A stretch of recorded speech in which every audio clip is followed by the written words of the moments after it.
பிரசன்னத்தை வாஞ்சிக்கிறோம்.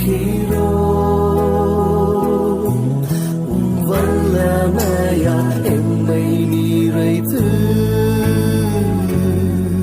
நீராளுகை செய்யும். வாழும் தூய ஆவியே, பிரசன்னத்தை நாங்கள் இப்பொழுது வாஞ்சிக்கிறோம் ஐயா. எம்மை நிரப்புவீரா?